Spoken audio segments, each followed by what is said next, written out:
ರುಚಿಗೆ ರುಚಿ, ಆರೋಗ್ಯಕ್ಕೆ ಆರೋಗ್ಯ. ಈ ಹುರಿದ ಹುರುಳಿಕಾಳಿನ ಸಾಂಬಾರ್ ರೆಸಿಪಿ. ಹಾಯ್, ಹಲೋ, ಎಲ್ಲರಿಗೂ ನಮಸ್ಕಾರ. ಜ್ಯೋತಿ ಪಾಕಶಾಲೆಗೆ ತಮ್ಮೆಲ್ಲರಿಗೂ ಸ್ವಾಗತ. ಈ ದಿನದ ವಿಡಿಯೋದಲ್ಲಿ ನಾನು ಸಿಂಪಲ್ ಹಾಗೂ ರುಚಿಕರವಾಗಿ ಆರೋಗ್ಯಕರವಾಗಿರುವಂತಹ ಒಂದೊಳ್ಳೆ ಸಾಂಬಾರ್ ರೆಸಿಪಿನ ಯಾವ ರೀತಿ ಮಾಡ್ಕೊಳ್ಬೋದು ಅಂತ ನಿಮ್ಮೊಂದಿಗೆ ಶೇರ್ ಮಾಡ್ತಾ ಇದ್ದೇನೆ. ಹುರಿದ ಹುರುಳಿಕಾಳಿನ ಸಾಂಬಾರ್ ರೆಸಿಪಿ. ಈ ಹುರಿದ ಹುರುಳಿಕಾಳಿನ ಸಾಂಬಾರ್ ಪೌಡರನ್ನು ರೆಡಿ ಮಾಡಿ ನಾವು 6 ತಿಂಗಳ ತನಕ ಸ್ಟೋರ್ ಮಾಡ್ಕೊಳ್ಬೋದು. ತುಂಬ ಅಂದರೆ ತುಂಬಾ ರುಚಿಯಾಗಿರುತ್ತೆ, ಆರೋಗ್ಯಕ್ಕೂ ತುಂಬಾ ಒಳ್ಳೆಯದು. ಹುರುಳಿಕಾಳು ಸಾಂಬಾರ್ ತಿನ್ನಬೇಕು ಅನಿಸಿದ್ದೇನೆ ದಿಢೀರಂತ ಒಂದು 10 ನಿಮಿಷದಲ್ಲೇ ಈ ರೆಸಿಪಿನ ಮಾಡ್ಕೊಳ್ಬೋದು. ಬನ್ನಿ, ಈ ಸಿಂಪಲ್ ಆಗಿರುವಂತಹ ರುಚಿಕರವಾಗಿರುವಂತಹ ಹುರಿದ ಹುರುಳಿಕಾಳಿನ ಸಾಂಬಾರ್ ರೆಸಿಪಿನ ಯಾವ ರೀತಿ ಮಾಡೋದು ಅಂತ ನೋಡೋಣ. ಅದಕ್ಕಿಂತ ಮುಂಚೆ ಹೊಸದಾಗಿ ನಮ್ಮ ಕುಕಿಂಗ್ ವಿಡಿಯೋಸ್ನ ನೋಡ್ತಿದ್ದಲ್ಲಿ ಜ್ಯೋತಿ ಪಾಕಶಾಲೆ ಚಾನಲ್ನ ಸಬ್ಸ್ಕ್ರೈಬ್ ಮಾಡ್ಕೊಳ್ಳಿ. ಈ ರೆಸಿಪಿ ಇಷ್ಟ ಆದಲ್ಲಿ ಒಂದು ಲೈಕ್ ಮಾಡಿ. ಈ ಹುರಿದ ಹುರುಳಿಕಾಳಿನ ಸಾಂಬಾರನ್ನು ಯಾವ ರೀತಿ ಮಾಡೋದು ಅಂತ ನೋಡೋಣ ಬನ್ನಿ. ಮೊದಲಿಗೆ ಯಾವುದಾದ್ರೂ ಒಂದು ಕಪ್ಪಲ್ಲಿ ಮೆಜರ್ಮೆಂಟಲ್ಲಿ 1 ಕಪ್ ಆಗುವಷ್ಟು ಹುರುಳಿಕಾಳನ್ನು ತಗೋಬೇಕಾಗುತ್ತೆ. ನೋಡ್ಬೋದು ನಾನಿಲ್ಲಿ ದೊಡ್ಡ ಕಪ್ಪಲ್ಲಿ 1 ಕಪ್ ಆಗುವಷ್ಟು ಹುರುಳಿಕಾಳನ್ನು ತೆಗೆದುಕೊಂಡಿದ್ದೆ. ಇದರಲ್ಲಿ ಸಣ್ಣ ಧೂಳಿರೋದ್ರಿಂದ ಒಮ್ಮೆ ಇದನ್ನು ನೀಟಾಗಿ ತೊಳೆದು ತಗೋಬರ್ತೇನೆ. 1 ರಿಂದ 2 ಸಾರಿ ನೀಟಾಗಿ ಈ ಹುರುಳಿಕಾಳನ್ನು ತೊಳೆದುಕೊಂಡಿದ್ದೇನೆ. ನೀರೆಲ್ಲ ಡ್ರೈ ಆಗಲಿ ಅಂತ ಶೋಧಿಸೋದ್ರಲ್ಲಿ ಇದನ್ನು ಡ್ರೈ ಮಾಡ್ಕೊಳ್ಬೇಕಾಗುತ್ತೆ. ನೀರೆಲ್ಲ ಡ್ರೈ ಆಗೋವರೆಗೂ ಇವನ್ನ ಶೋಧಿಸೋದ್ರಲ್ಲಿ ಹಾಕಿ ಹಾಗೆಯೇ ಬಿಡಬೇಕಾಗುತ್ತೆ ಒಂದು 5 ನಿಮಿಷ. ಆನಂತರ ಗ್ಯಾಸ್ ಮೇಲೆ ಬಾಣಲೆನ ಇಟ್ಟು ಗ್ಯಾಸನ್ನು ಹಚ್ಚಿ ಈ ಬಾಣಲೆಗೆ ನೀರೆಲ್ಲ ಡ್ರೈ ಆಗಿರುವಂತಹ ಶೋಧಿಸಿರುವಂತಹ ಹುರುಳಿಕಾಳನ್ನು ಸೇರಿಸ್ಕೊಳ್ತಾ ಇದ್ದೇನೆ. ಈ ಹುರುಳಿಕಾಳನ್ನು ನೆನೆಸಿಡಬೇಕು ಅಂತಿಲ್ಲ ಅಥವಾ ಒಣಗಿಸ್ಬೇಕು ಅಂತೇನಿಲ್ಲ.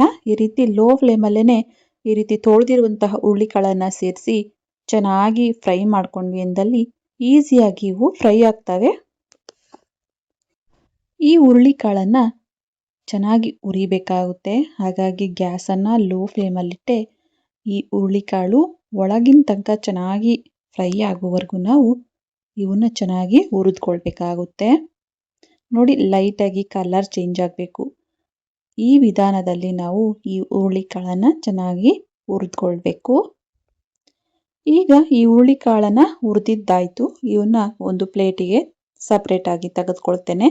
ನಂತರ ಅದೇ ಬಾಣಲೆಗೆ ಯಾವ ಕಪ್ಪಲ್ಲಿ ನಾವು ಹುರುಳಿಕಾಳನ್ನು ತೆಗೆದುಕೊಂಡಿದ್ವೋ ಅದೇ ಕಪ್ಪಲ್ಲಿ 1/4 ಕಪ್ ಆಗುವಷ್ಟು ಧನಿಯಾ ಕಾಳು, ಹಾಗೆಯೇ 1/4 ಕಪ್ಪಿಗಿಂತ ಕಮ್ಮಿನೇ ಸ್ವಲ್ಪ ಜೀರಿಗೆ, 1-2 ಟೀ ಸ್ಪೂನ್ ಆಗುವಷ್ಟು ಕಾಳುಮೆಣಸು, 1 ಟೀ ಸ್ಪೂನ್ ಆಗುವಷ್ಟು ಮೆಂತ್ಯ ಕಾಳು, ಇವೆಲ್ಲವನ್ನ ಸೇರಿಸಿ ಮತ್ತೆ ಗ್ಯಾಸನ್ನು ಲೋ ಫ್ಲೇಮಲ್ಲೇ ಇಟ್ಟು ಇವನು ಸಹ ನಾವು ಚೆನ್ನಾಗಿ ಫ್ರೈ ಮಾಡ್ಕೊಳ್ಬೇಕಾಗುತ್ತೆ. ಲೋ ಫ್ಲೇಮಲ್ಲೇ ಗ್ಯಾಸನ್ನು ಇಟ್ಟು ಚೆನ್ನಾಗಿ ಇವನ್ನ ಫ್ರೈ ಮಾಡಿ ನಾವು ಪುಡಿನ ಮಾಡೋದ್ರಿಂದ ಜಾಸ್ತಿ ದಿನ ಈ ಪುಡಿನ ಸಹ ನಾವು ಸ್ಟೋರ್ ಮಾಡ್ಕೊಳ್ಬೋದು. ಈ ಮೆಂತ್ಯ ಕಾಳು ಲೈಟಾಗಿ ಕಲರ್ ಚೇಂಜ್ ಆಗಬೇಕು, ಅಲ್ಲಿವರೆಗೂ ಇವನ್ನ ಫ್ರೈ ಮಾಡ್ಕೊಳ್ಬೇಕಾಗುತ್ತೆ. ಈಗ ಇವು ಫ್ರೈ ಆಗಿದ್ದಾವೆ. ಇವನ್ನು ಸಹ ಒಂದು ಪ್ಲೇಟಿಗೆ ತೆಗೆದುಕೊಳ್ತೇನೆ. ಆನಂತರ ದಪ್ಪ ಗಾತ್ರದ ಒಂದು ನಿಂಬೆ ಹಣ್ಣಿನ ಗಾತ್ರದಷ್ಟು ಹುಣಸೆ ಹಣ್ಣನ್ನು ಒಂದು ಬಟ್ಲಿಗೆ ಸೇರಿಸಿ ಇದನ್ನ 1-2 ಸಾರಿ ನೀಟಾಗಿ ತೊಳೆದು ತಗೋಬರ್ತೇನೆ. ತೊಳೆದಿರುವಂತಹ ಹುಣಸೆ ಹಣ್ಣಿಗೆ ಸ್ವಲ್ಪ ನೀರನ್ನು ಸೇರಿಸಿ ಈ ಹುಣಸೆ ಹಣ್ಣನ್ನು ನೆನೆಸಿಡ್ತೇನೆ. ಅನಂತರ ಹುರಿದಿರುವಂತಹ ಪದಾರ್ಥಗಳನ್ನು ತೋರಿಸ್ತಾ ಇದ್ದೇನೆ. ನೋಡ್ಬೋದು, ಈ ಹುರುಳಿಕಾಳು, ಜೀರಿಗೆ ಇದೆಲ್ಲವೂ ಫುಲ್ ತಣ್ಣಗಾದ ನಂತರ ನಾವು ಪೌಡರ್ ಮಾಡ್ಕೊಳ್ಬೇಕಾಗುತ್ತೆ. ಒಮ್ಮೆಲೆ ಬಿಸಿ ಇದ್ದಾಗ ನಾವು ಪೌಡರ್ ಮಾಡಲಿಕ್ಕೆ ಹೋದಾಗ ಮಿಕ್ಸಿ ಜಾರು ಸಹ ಬಿಸಿ ಆಗುತ್ತೆ, ಹಾಗೆಯೇ ಸರಿಯಾಗಿ ಪುಡಿ ಆಗಲ್ಲ. ನಂತರ ಈ ಪುಡಿನ ನಾವು ಜಾಸ್ತಿ ದಿನ ಸ್ಟೋರ್ ಮಾಡಲಿಕ್ಕೆ ಆಗಲ್ಲ. ಹಾಗಾಗಿ ಫುಲ್ ತಣ್ಣಗಾದ ನಂತರ ನಾವು ಇವನ್ನ ಮಿಕ್ಸಿ ಜಾರಿಗೆ ಹಾಕ್ಕೊಳ್ಬೇಕಾಗುತ್ತೆ. ತಣ್ಣಗಾಗಿರುವಂತಹ ಈ ಹುರುಳಿಕಾಳನ್ನು ಈ ರೀತಿ ಮಿಕ್ಸಿ ಜಾರಿಗೆ ಸೇರಿಸಿ ಇದಕ್ಕೆ 1/2 ಟೇಬಲ್ ಸ್ಪೂನ್ ಆಗುವಷ್ಟು ಪುಡಿ ಉಪ್ಪನ್ನು ಸಹ ಸೇರಿಸಿ ಈಗ ಇದನ್ನ ಆದಷ್ಟು ನುಣ್ಣಗೆ ನಾವು ಪುಡಿ ಮಾಡ್ಕೊಳ್ಬೇಕಾಗುತ್ತೆ. ನೋಡ್ಬೋದು, ನಾನಿಲ್ಲಿ ತೋರಿಸ್ತಾ ಇದ್ದೇನೆ. ಈ ರೀತಿ ಆದಷ್ಟು ನುಣ್ಣಗೆ ನಾವು ಪುಡಿ ಮಾಡ್ಕೊಳ್ಬೇಕು. ಉಪ್ಪನ್ನು ಹಾಕಿ ನಾವು ಈ ರೀತಿ ಪುಡಿನ ಮಾಡ್ಕೊಳ್ಳೋದ್ರಿಂದ ಈ ಪುಡಿನ ಜಾಸ್ತಿ ದಿನ ನಾವು ಸ್ಟೋರ್ ಮಾಡಲಿಕ್ಕೆ ಆಗುತ್ತೆ. ಹಾಗಾಗಿ ಉಪ್ಪನ್ನು ಸೇರಿಸಿ ನಾವು ಈ ಪುಡಿನ ರುಬ್ಕೊಳ್ಬೇಕಾಗುತ್ತೆ. ಈಗ ಹುರುಳಿಕಾಳಿನ ಸಾಂಬಾರ್ ಪುಡಿ ರೆಡಿ ಆಯಿತು. ಇದನ್ನ ಒಂದು ಬಟ್ಲಿಗೆ ಸಪ್ರೇಟಾಗಿ ತೆಗೆದುಕೊಳ್ತೇನೆ. ಒಮ್ಮೆಲೆ ನಾವು ಒಂದೇ ಟೈಮ್ಗೆ ಬೇಕು ಅಂದಲ್ಲಿ ಈ ರೀತಿ ಹುರಿದು ನಾವು ಒಂದೇ ಟೈಮ್ಗೆ ಮಾಡ್ಕೊಳ್ಬೋದು. ಅಥವಾ ಈ ರೀತಿ ಪುಡಿನ ರೆಡಿ ಮಾಡಿ ಬೇಕಾದರೂ ನಾವು ಸ್ಟೋರ್ ಮಾಡಿಕೊಂಡು ಯಾವಾಗ ಬೇಕೋ ಆವಾಗ ಸಾಂಬಾರನ್ನ ಮಾಡ್ಕೊಳ್ಬೋದು. ನೋಡಿ, ನಾನಿಲ್ಲಿ ಈ ಪುಡಿನ ಬಳಸಿ ಯಾವ ರೀತಿ ಸಾಂಬಾರು ಮಾಡೋದು ಅಂತ ತಿಳಿಸ್ಕೊಡ್ತೇನೆ. ನಾನಿಲ್ಲಿ ಒಂದು ಬಟ್ಲನ್ನ ತೆಗೆದುಕೊಂಡಿದ್ದೇನೆ. ಈ ಬಟ್ಲಿಗೆ 2ರಿಂದ 2.5 ಸ್ಪೂನ್ ಆಗುವಷ್ಟು ಈ ಪುಡಿನ, ಹುರುಳಿಕಾಳಿನ ಪುಡಿನ ಸೇರಿಸ್ತಾ ಇದ್ದೇನೆ.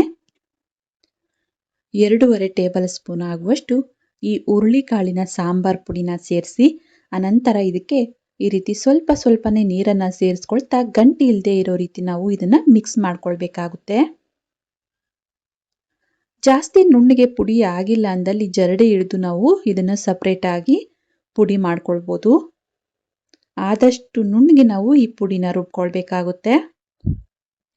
ನೋಡಿ, ನೀರನ್ನು ಸೇರಿಸಿ ಈ ರೀತಿ ಗಂಟು ಇಲ್ಲದೆ ಇರೋ ರೀತಿ ಇದನ್ನ ಮಿಕ್ಸ್ ಮಾಡಿ ಸೈಡ್ಗೆ ತೆಗೆದಿಡ್ತೇನೆ. ಅನಂತರ ಸಾಂಬಾರ್ಗೆ ಒಗ್ಗರಣೆಗೆ ಅಂತ ಗ್ಯಾಸ್ ಮೇಲೆ ಬಾಣಲೆನ ಇಟ್ಟು ಗ್ಯಾಸನ್ನು ಹಚ್ತೇನೆ.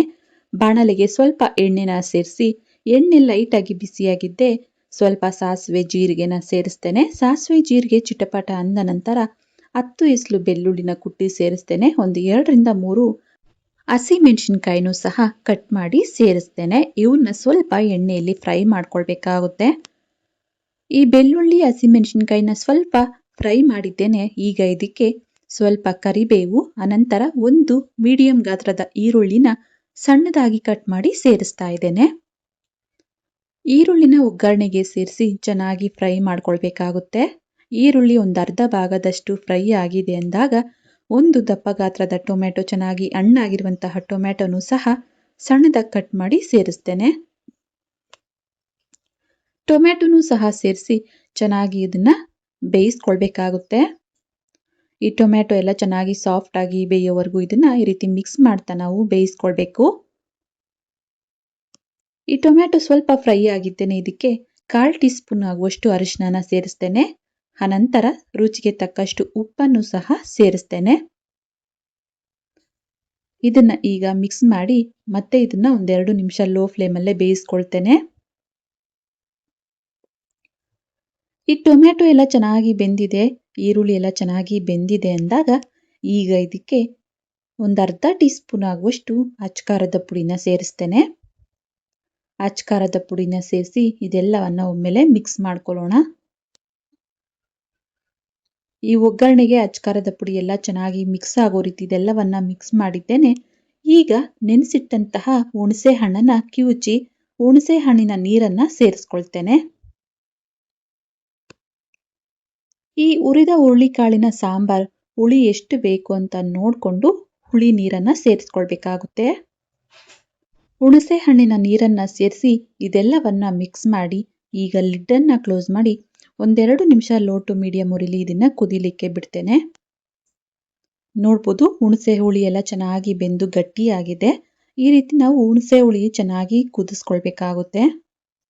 ಇದೆಲ್ಲವನ್ನ ಮತ್ತೆ ಮಿಕ್ಸ್ ಮಾಡಿದ್ದೇನೆ. ಈಗ ಇದಕ್ಕೆ ನಾವು ಪುಡಿನ ಕಲಸಿಟ್ಟಿದ್ವಲ್ಲ ನೀರಲ್ಲಿ, ಆ ನೀರನ್ನ ಮತ್ತೊಮ್ಮೆ ಸ್ಪೂನಿನ ಸಹಾಯದಿಂದ ಮಿಕ್ಸ್ ಮಾಡಿ ಇದನ್ನ ಈಗ ಈ ಬಾಣಲೆಗೆ ಸೇರಿಸ್ತೇನೆ. ನಂತರ ನೀರನ್ನು ನೋಡಿಕೊಂಡು ನಾವು ನೀರನ್ನು ಸಹ ಇಲ್ಲಿ ಸೇರಿಸಬೇಕಾಗುತ್ತೆ. ಈ ಸಾಂಬಾರ್ ರೆಸಿಪಿ ಗಟ್ಟಿ ಬೇಕಾ ಅಥವಾ ತೆಳ್ಳಗೆ ಬೇಕಾ ನೋಡಿಕೊಂಡು ನೀರನ್ನು ಹಾಕ್ಕೊಳ್ಬೇಕಾಗುತ್ತೆ. ರಸಂ ಟೈಪ್ ನಾವು ತೆಳ್ಳಗೆ ಬೇಕಾದರೂ ಮಾಡ್ಕೊಳ್ಬೋದು ಅಥವಾ ಸಾಂಬಾರ್ ಟೈಪ್ ಸ್ವಲ್ಪ ಗಟ್ಟಿ ಬೇಕಾದರೂ ಮಾಡ್ಕೊಳ್ಬೋದು. ನಾನಿಲ್ಲಿ ಸ್ವಲ್ಪ ಗಟ್ಟಿಯಾಗೇ ಇರಲಿ ಸಾಂಬಾರ್ ರೆಸಿಪಿ ಅಂತ ಸ್ವಲ್ಪ ಗಟ್ಟಿಯಾಗಿ ಮಾಡ್ತಾ ಇದ್ದೇನೆ. ಈಗ ಇದಕ್ಕೆ ನೀರನ್ನು ಸೇರಿಸ್ತೇನೆ. ನೋಡ್ಬೋದು, ಈ ಹದಕ್ಕೆ ಮಾಡಿಕೊಂಡ್ರೆ ಸಾಕು. ಈ ಸಾಂಬಾರ್ ರೆಸಿಪಿ ಕುದೀತಾ ಕುದೀತಾ ಅಥವಾ ತಣ್ಣಗಾದ ನಂತರನೂ ಸಹ ಗಟ್ಟಿ ಆಗ್ತಾ ಬರುತ್ತೆ. ಹಾಗಾಗಿ ಇನ್ನು ಸ್ವಲ್ಪ ನೀರನ್ನು ಸೇರಿಸ್ತೇನೆ. ನೋಡಿ, ಈ ಹದಕ್ಕೆ ಮಾಡಿಕೊಂಡ್ರೆ ಸಾಕು. ಇದು ಚೆನ್ನಾಗಿ ಕುದಿ ಬಂದ ನಂತರ ಸ್ವಲ್ಪ ತಣ್ಣಗಾದ ನಂತರ ಇನ್ನೂ ಗಟ್ಟಿಯಾಗುತ್ತೆ. ಒಮ್ಮೆಲೆ ಮಿಕ್ಸ್ ಮಾಡಿ ಲಿಡ್ಡನ್ನು ಕ್ಲೋಸ್ ಮಾಡಿ ಇದನ್ನ 1-2 ನಿಮಿಷ ಕುದಿಸ್ಕೊಳ್ತೇನೆ. ನೋಡ್ಬೋದು, ಸಾಂಬಾರ್ ಚೆನ್ನಾಗಿ ಕುದಿ ಬಂದಿದೆ. ನೋಡ್ಬೋದು, ಈ ಹದಕ್ಕೆ ಸ್ವಲ್ಪ ಗಟ್ಟಿಯಾಗಿ ಬೇಕಾದರೂ ಮಾಡ್ಕೊಳ್ಬೋದು ಅಥವಾ ರಸಂ ಟೈಪ್ ಇನ್ನು ಸ್ವಲ್ಪ ನೀರನ್ನು ಸೇರಿಸಿ ರಸಂ ಟೈಪ್ ಆದರೂ ಈ ಸಾಂಬಾರನ್ನು ಮಾಡ್ಕೊಳ್ಬೋದು.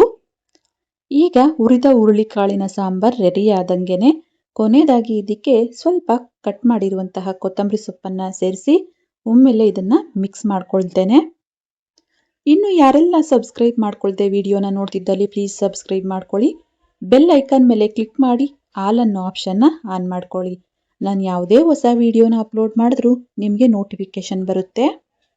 ನೋಡ್ಬೋದು, ಹುರಿದ ಹುರುಳಿಕಾಳಿನ ಸಾಂಬಾರ್ ರೆಸಿಪಿ ರೆಡಿಯಾಗಿದೆ. ಕೊನೆಯದಾಗಿ ಇದಕ್ಕೆ ಸ್ವಲ್ಪ 1 ಟೀ ಸ್ಪೂನ್ ಆಗುವಷ್ಟು ಬೆಲ್ಲದ ಪುಡಿನ ಸೇರಿಸ್ತಾ ಇದ್ದೇನೆ.